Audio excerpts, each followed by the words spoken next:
sense that God is calling you, you test it by reading the Bible. And through prayer and with the people you trust most, love God, so that you have that foundation for days of hardship and doubt. And then you go for it, because you have been chosen for such a time as this.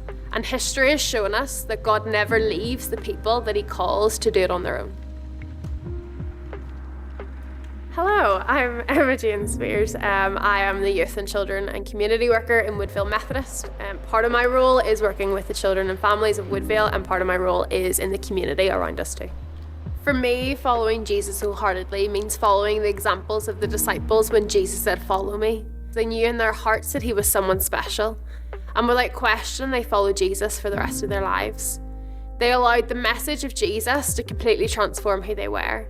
And as that message of hope and love filled their lives, they in turn made it their mission to bring the message of Jesus into the lives of everyone that they met and everywhere they went. So for me, it starts with looking in, making sure that I am firmly rooted in the promises of my Father, and then shining Jesus out into my everyday, ordinary life. There's a children's song that I think really explains what it means to live wholeheartedly as a follower of Jesus. You shine from the inside out so the world can see he lives in you.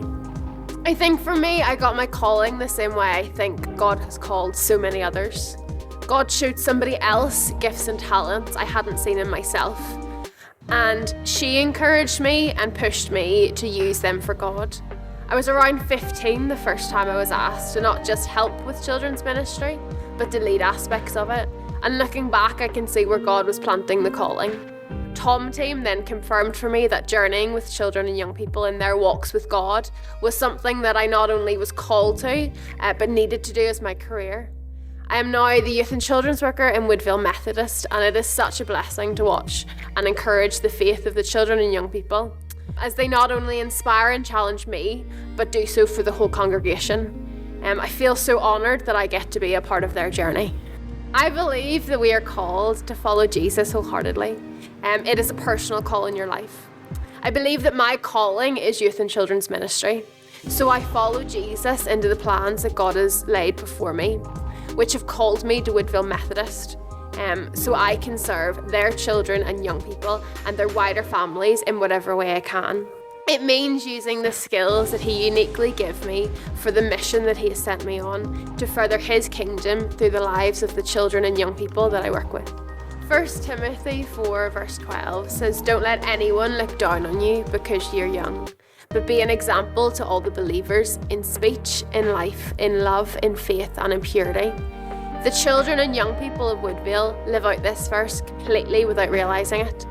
They pray knowing God cares and listens to what they have to say.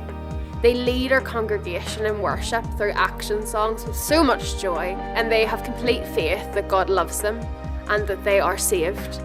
We have a monthly prayer letter, and when the opportunity came, I asked our children and young people to write it.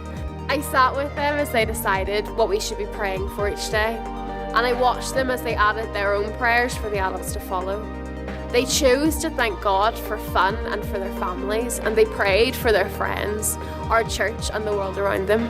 When the prayer letter went out, full of colour and drawings, the adults of the congregation were challenged to pray with childlike faith. They were challenged to pray for the big things around them, but also reminded to thank God and tell him about the fun of each day.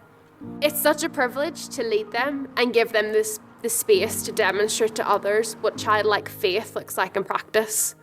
They are so vital, not for the church of tomorrow, but for our church today.